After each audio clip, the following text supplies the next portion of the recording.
Class 12 এর স্টুডেন্টরা, আজকের বায়োলজি ক্লাসে আমি তোমাদের মানব কল্যাণে জীবাণু বা মাইক্রোবস ইন হিউম্যান ওয়েলফেয়ার এই চ্যাপ্টারটা কিছু অংশ পড়াবো।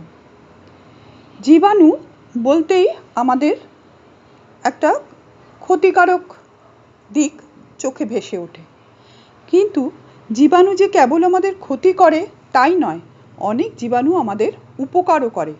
মানব কল্যাণের জন্য জীবাণুদের খাদ্য সামগ্রী উৎপাদনে, শিল্প উৎপাদনে, নর্দমার জল বিশুদ্ধকরণে, শক্তি উৎপাদনে, জীবসার উৎপাদনে, ওষুধ শিল্প প্রভৃতি বিভিন্ন কাজে ব্যবহার করা হয়। খাদ্য সামগ্রী উৎপাদনে জীবাণুর ভূমিকা আমরা প্রথমে আলোচনা করি। ফার্মেন্টেশনের ফলে উৎপাদিত খাদ্য সামগ্রীর মধ্যে উল্লেখযোগ্য হলো দুগ্ধজাত পদার্থ বা মিল্ক প্রোডাক্টস, কেক, পাউরুটি, অ্যালকোহলজাত পানীয়, ভিনিগার, নানা রকম গাজানো মাংসল দ্রব্য, সবজি জাতীয় পদার্থ, সিঙ্গেল সেল প্রোটিন প্রভৃতি এই ফার্মেন্টেশনে উৎপন্ন হয়।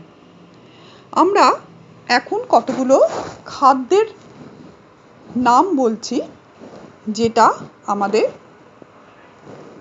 অণুজীবের মাধ্যমেই আমরা প্রস্তুত করি। যেমন 1 নম্বর হলো পনির। পনিরটা তৈরি হয় দুগ্ধ প্রোটিন থেকে। এই পনির উৎপাদনে সাহায্য করে স্ট্রেপ্টোকক্কাস, লিউকোনস্টক প্রভৃতি অণুজীব। মাখন তৈরি হয় দুধের সর থেকে। এখানে সাহায্য করে নিউকনস্টিক, স্ট্রেপ্টোকক্কাস, আর স্ট্রেপ্টোকক্কাসের দুটো ভ্যারাইটি আছে, স্ট্রেপ্টোকক্কাস ল্যাকটিস আর স্ট্রেপ্টোকক্কাস ক্রিমোরিস। এই দুই অণুজীব, এই অণুজীবরা দুধের সরের উপর তাদের বিক্রিয়া করে তাদের মাখনে পরিণত করে। 3 নম্বর খাদ্য হলো ইয়োগার্ট। ইয়োগার্ট তৈরি হয় দুধ বা শর্তলা দুধ থেকে। এখানেও ল্যাক্টোব্যাসিলাস এবং স্ট্রেপ্টোকক্কাস এই দুই অণুজীব অংশগ্রহণ করে। ঘোল বা বাটার মিল্ক, এটা শর্তলা দুধ থেকে তৈরি হয়। এখানে ল্যাক্টোব্যাসিলাস এবং লিউকোনস্টক এই দুই অণুজীব এই কার্যটা সমাধা করে।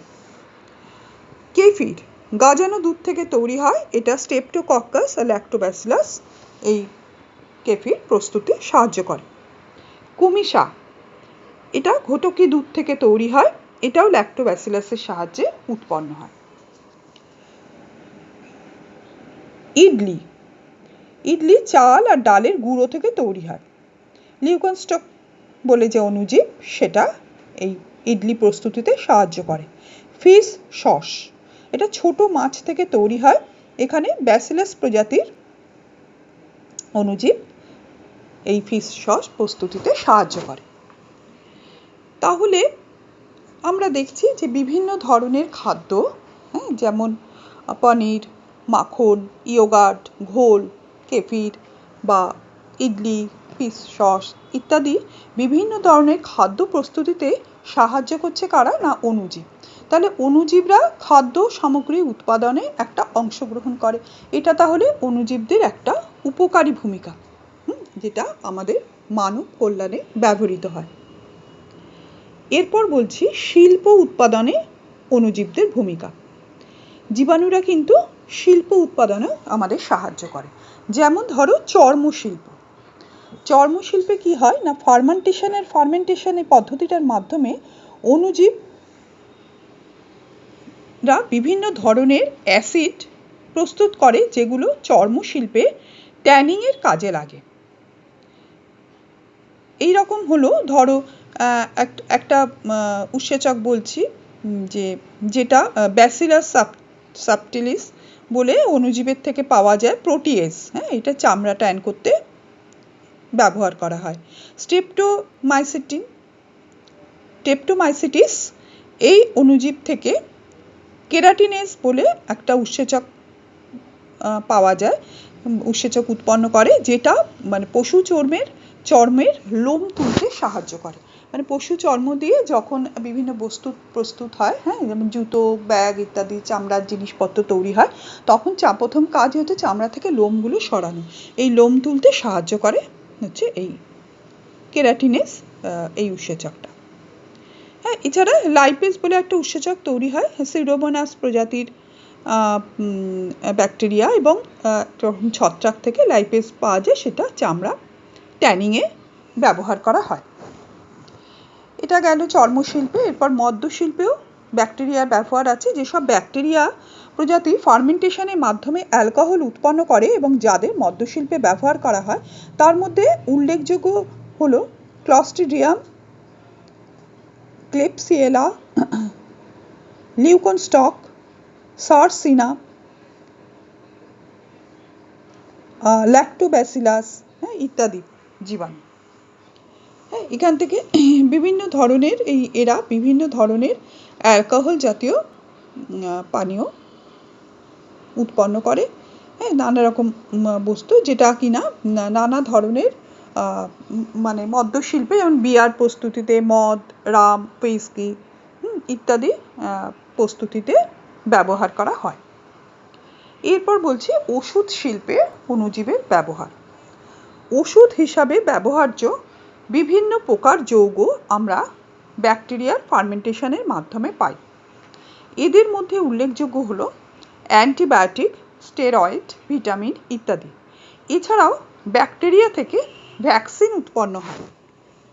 যেমন প্রথমে অ্যান্টিবায়োটিকের কথা বলছি। হ্যাঁ, ব্যাকটেরিয়া থেকে যেসব গুরুত্বপূর্ণ অ্যান্টিবায়োটিকগুলো পাওয়া যায় সেগুলো হলো 1 নম্বর স্ট্রেপ্টোমাইসিন, 2 নম্বর টেট্রাসাইক্লিন, 3 নম্বর এরিথ্রোমাইসিন, 4 নম্বর নিওমাইসিন, 5 নম্বর মাইটোমাইসিন ইত্যাদি আরও কিছু অ্যান্টিবায়োটিক্স পাওয়া যায়। তাহলে এই অ্যান্টিবায়োটিক্সগুলোর প্রস্তুতিতে ব্যাকটেরিয়ার একটা উল্লেখযোগ্য ভূমিকা আছে। অ্যান্টিবায়োটিক ছাড়াও স্টেরয়েড তৈরিতেও দেখা যায় যে ব্যাকটেরিয়ার বা অণুজীবের ভূমিকা আছে। অনেক সময় অসুস্থতার ক্ষেত্রে স্টেরয়েড জাতীয় যৌগ চিকিৎসার জন্য ব্যবহার করা হয়। কৃত্রিম উপায়ে রাসায়নিক পদ্ধতিতে স্টেরয়েড সংশ্লেষটা জটিল আর ব্যয়বহুল। কর্ষণ মাধ্যমে অণুজীব কর্তৃক জৈবিক রূপান্তরের ফলে স্টেরয়েড উৎপন্ন হওয়া সম্ভব। এই ব্যয় অনেকাংশে কম।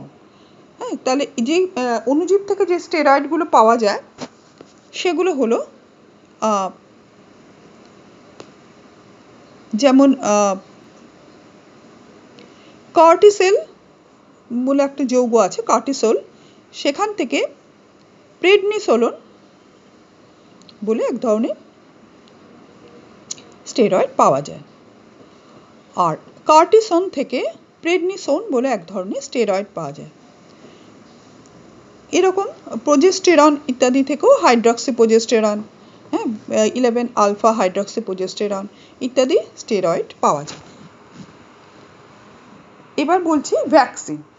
অণুজীবের সংক্রমণে তৈরি রোগ থেকে বাঁচবার জন্য ভ্যাকসিন ব্যবহার করে মানুষের দেহে প্রতিরোধ ব্যবস্থা গড়ে তোলা হয়েছে।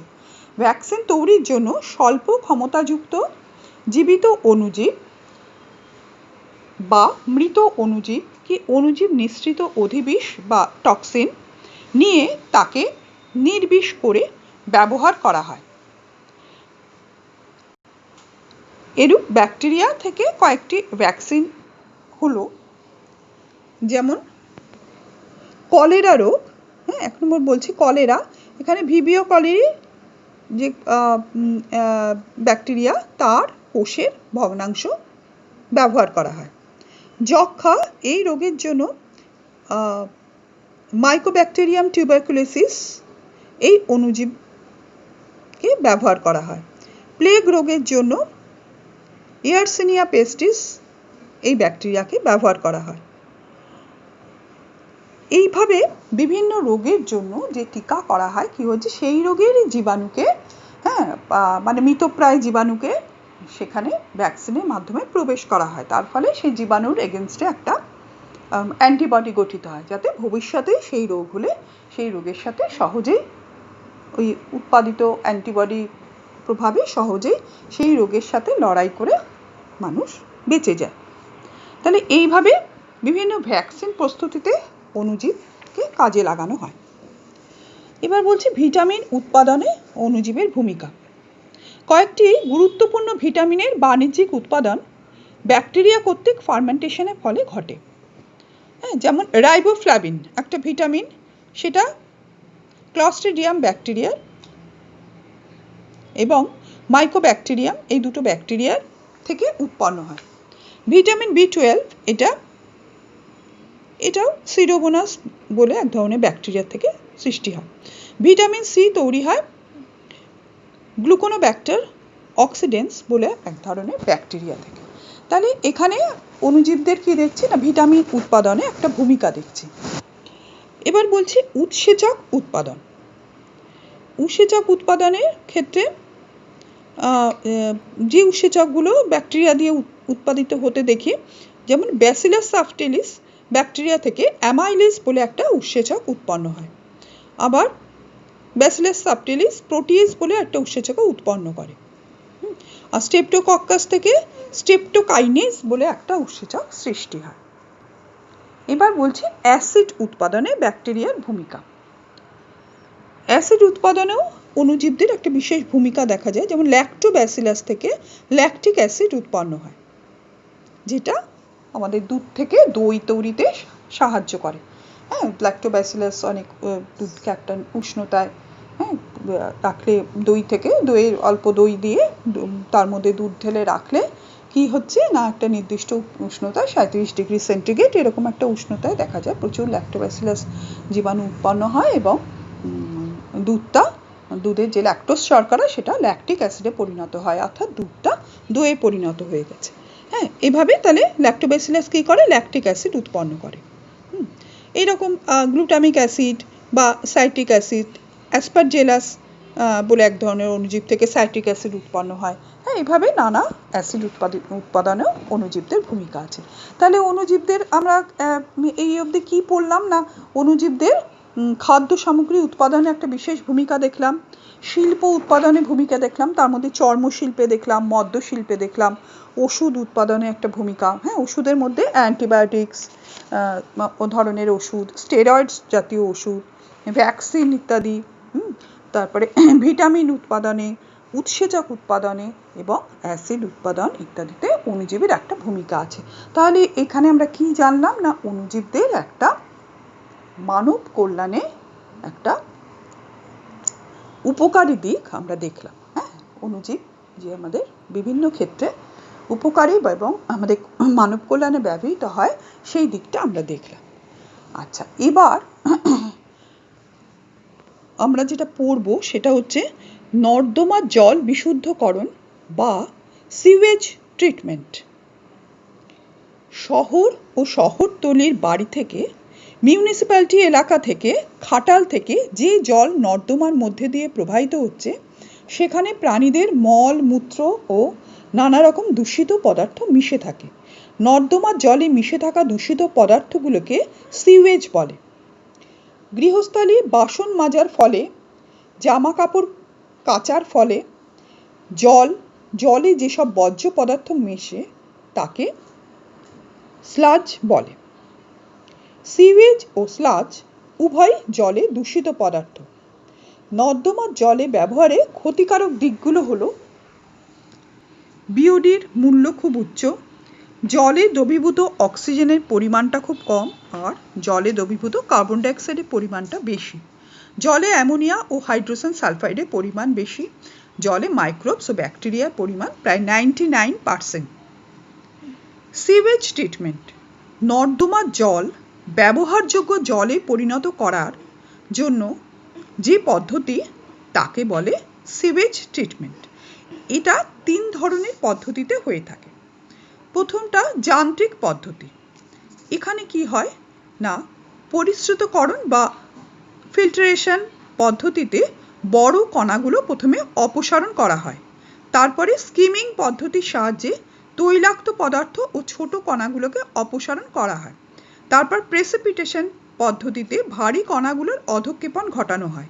এই যান্ত্রিক পদ্ধতিগুলোর সাহায্যে জল কিছুটা বিশুদ্ধ হয়।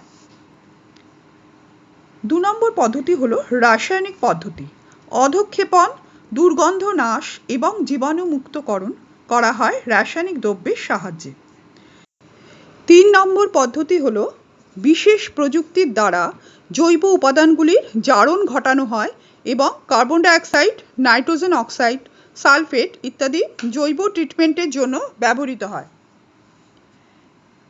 এই পদ্ধতিতে 4টি ট্যাঙ্ক ব্যবহার করা হয়। এগুলো হলো detritus tank, skimming tank, sedimentation tank এবং অক্সিডেশন ট্যাঙ্ক। পদ্ধতিটা এবার একটু বুঝিয়ে বলছি। প্রথমে অপরিষ্কার জলকে ডেট্রিটাস ট্যাঙ্কে প্রবেশ করানো হয়। সেখানে জল কয়েকদিন রেখে দিলে জলের ভারী কণাগুলো পুকুরের তলদেশে অধঃক্ষিপ্ত হয়। এখন এই ডেট্রিটাস ট্যাঙ্ক থেকে জলকে না নাড়িয়ে সাবধানে পাইপের সাহায্যে স্কিমিং ট্যাঙ্কে নিয়ে যাওয়া হয়। এখানে জলকে বিশেষ পদ্ধতিতে নাড়ানো হয়। নাড়ানো শেষ হলে জলের তৈলাক্ত বস্তু ও সূক্ষ্ম কণাগুলি ভেসে ওঠে এবং স্বরের মতো একটা আস্তরণ সৃষ্টি হয়। এই সব যান্ত্রিক উপায়ে ট্যাঙ্ক থেকে জল অপসারণ করা হয়, ফলে জল পূর্বাপেক্ষা বিশুদ্ধ হয়। এরপর এই স্বচ্ছ জলকে স্কিমিং পুকুর থেকে পাইপের সাহায্যে সেডিমেন্টেশন ট্যাঙ্ক বা সেডিমেন্টেশন পুকুরে নিয়ে যাওয়া হয়। তখন জলের ফ্লো হঠাৎ কমিয়ে দিতে হয়, ফলে ভারী বস্তুকণা ট্যাঙ্কের তলদেশে অধঃক্ষিপ্ত হয়। এই পদ্ধতিতে 90% কঠিন কণা অধঃক্ষিপ্ত হয় এবং 25% অ্যালবুমিনাস, অ্যামোনিয়াম এবং 33% বিওডি মুক্ত হয়। এরপর সেডিমেন্টেশন ট্যাঙ্ক থেকে জলকে অক্সিডেশন ট্যাঙ্কে অর্থাৎ জারণ ট্যাঙ্কে নিয়ে যাওয়া হয়। এই জলাধারে নানা রকম ব্যাকটেরিয়া ও নীলাভ সবুজ শৈবাল থাকে। এইসব মাইক্রো অর্গানিজম জলের জৈব উপাদানগুলিকে জারিত করে, ফলে CO2, NO2 এবং বিভিন্ন সালফেট যৌগ জারিত হয়ে জলকে বিশুদ্ধ করে। এই ট্যাঙ্কের ব্যাকটেরিয়া সকল জটিল জৈব অণুকে ভোলাটাইল জৈব অ্যাসিডে ভেঙে দেয়। অবশেষে ফার্মেন্টেশন প্রক্রিয়ায় মিথেন এবং অন্যান্য গ্যাসীয় যৌগে পরিণত হয়, ফলে জলের আরও বিশুদ্ধকরণ ঘটে। তাহলে প্রথমে যে সিওয়েজ ওয়াটারটাকে ডেট্রিটাস ট্যাঙ্কে পাঠানো হচ্ছে, ডেট্রিটাস থেকে স্কিমিং ট্যাঙ্কে গেল, স্কিমিং ট্যাঙ্ক থেকে সেডিমেন্টেশন ট্যাঙ্কে এলো, সেডিমেন্টেশন থেকে অক্সিডেশন ট্যাঙ্কে এলো। অক্সিডেশন ট্যাঙ্কে জল বিশুদ্ধ হওয়ার পর সেটা বিভিন্ন ক্ষেত্রে কৃষিক্ষেত্রে পাঠাতে পারি, হ্যাঁ, কোনো নদীতে জলটা পাঠাতে পারি বা মৎস্য চাষের জন্য যে পুকুর সেখানে পাঠাতে পারি। আচ্ছা, এবার বলছি শক্তি উৎপাদন। বায়োগ্যাস অর্থাৎ জীব গ্যাস থেকে শক্তি উৎপাদন করা হয়। যে গ্যাস প্রাণীদের বর্জ্য বস্তু যেমন গোবর, মল ইত্যাদি, কৃষিজ অবশিষ্টাংশ এবং মিউনিসিপ্যালিটির জৈব বর্জ্য থেকে উৎপন্ন হয় তাকে বায়োগ্যাস বলে। বিশেষ জৈব রাসায়নিক প্রকৌশলের সাহায্যে বায়োগ্যাস উৎপন্ন করাকে বায়োগ্যাস টেকনোলজি বলা হয়। বায়োগ্যাসের উপাদান: মিথেন 50 থেকে 70%, কার্বন ডাইঅক্সাইড 30 থেকে 40%, এছাড়া সামান্য পরিমাণ নাইট্রোজেন, H2S মানে হাইড্রোজেন সালফাইড এবং হাইড্রোজেন থাকে। জৈব দূষিত পদার্থের প্রায় 50% মিথেন গ্যাসে রূপান্তরিত হয়। বায়োগ্যাসের মিথেনে রূপান্তরিত হওয়ার জন্য যেসব ব্যাকটেরিয়া প্রয়োজন সেগুলো হলো hydrolytic bacteria, acidogenic bacteria, methanogenic bacteria ইত্যাদি।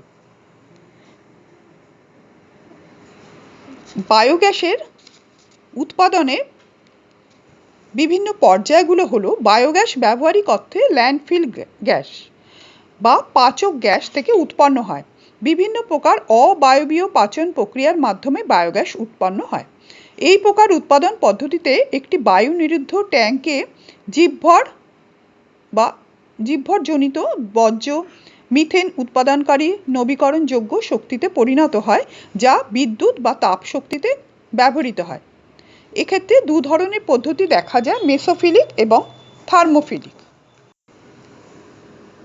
এবারে বলি বায়োগ্যাসের সুবিধা।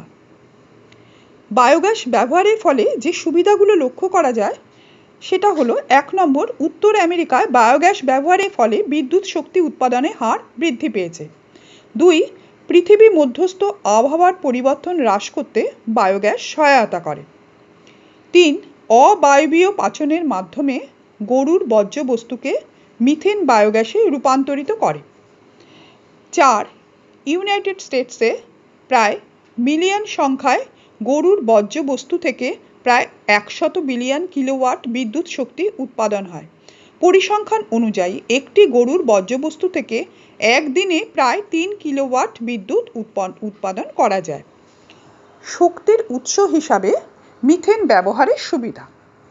মিথেন অদ্রবণীয়, সন্ধান প্রক্রিয়ায় সহজেই পৃথক করা যায়, মজুতের জন্য সংগ্রহ করা যায়। মিথেন হলো সরাসরি দাহ্য।